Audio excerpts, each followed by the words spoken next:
Okay, the last press in our series is, no, not the press, sorry, is the jerks now. We're going into our jerks, we're going to go into the push jerk, the first jerk in our jerk series.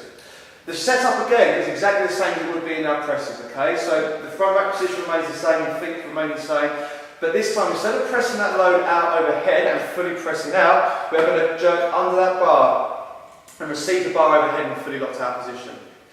This is where we're going to lift a lot more weight than we would with our presses because we haven't got to press out to full extension now. We can get under that bar and actually use our lockout to support the load overhead and then stand with our whole body. So Mike is now going to demonstrate the push jerk for us. Notice the setup is exactly the same. He's going to walk out, set up from the rack exactly the same as our presses. He's going to dip and drive like he did the push press. This part remains exactly the same for all of our jerks now. We're going to initiate with that dip and drive. But this time, notice, instead of pressing out overhead, Mike's going to drive under that bar and hit a fully locked out position. And he's going to sit in that fully locked out position for a second so we can see the catch position as he catches that jerk. So just go for it, Mike.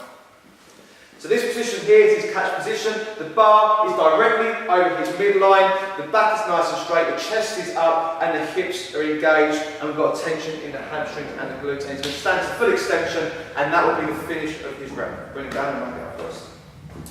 So, there's a lot that can go wrong within this jerk. Okay, one would be very similar to the push press. And I'm not going to go over these points on the dip and drive again because I've already covered this in our push press video.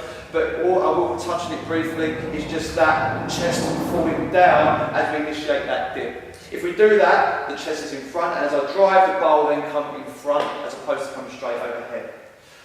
So Mike's now going to demonstrate the bar finishing in front as he goes to catch that bar overhead.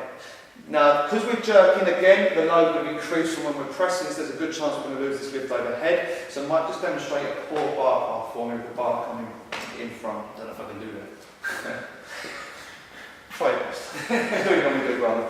Okay. Still what you do then. Yeah, cheers. Okay, so he's going to dip, he's going to drive like normal, but now he's going to finish with that bar in front, and we're going to see the difference in his overhead position. Good, and relax there. Good. We can already see that even with an empty barbell, the shifting that weight pulled Mike off to his toes. Okay. So you can imagine what that's going to do when we've got a lot of weight on the bar. But ultimately, we're just going to drop the bar. We're never going to be able to finish that rep. Okay. Secondly, if Mike drives that bar too far back, very rarely this happens, but it can happen, then that's going to be a lot of tension. Just about the bar, just goes in overhead position. If Mike's got too much weight on that bar and he's pulled that far too far back, that's going to pull him this way. Okay, and there's a lot of tension in his shoulders. We very rarely see this foul with a jerk, but it can happen. So Mike just demonstrate going too far back. And we should see, before we saw the shifting weight to the front, now we should see a good shifting weight behind, where we don't get under it with the correct bar path. Good, and that's the demonstration. As you can see, it will automatically, the bar shifted the weight back and then step back to counterbalance himself. Okay? So there are two positions we don't want to be finishing in. The other big issue we see is actually not achieving full lockout in the overhead position and catching soft in the shoulders. So when this happens, if we punch under that bar and we have a good effective dip, we have a good effective drive, but then all of a sudden we're soft in our catch, we're going to lose our lift overhead.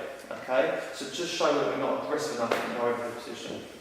So Mike's going to initiate with a good dip and drive actually. We're going to see a very good dip and drive, but he's going to show poor overhead position.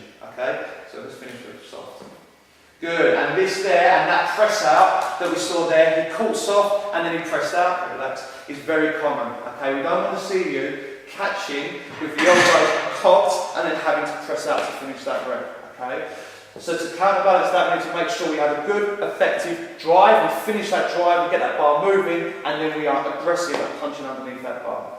So just show us one more good rep. So watch now, Mike's going to finish that bar over his midline, he's going to be nice and aggressive, and he's going to punch under that bar, catch in a lovely, solid position, everything is engaging nice and tight, and then he's going to bring that bar down to finish that jerk. And that is our push jerk.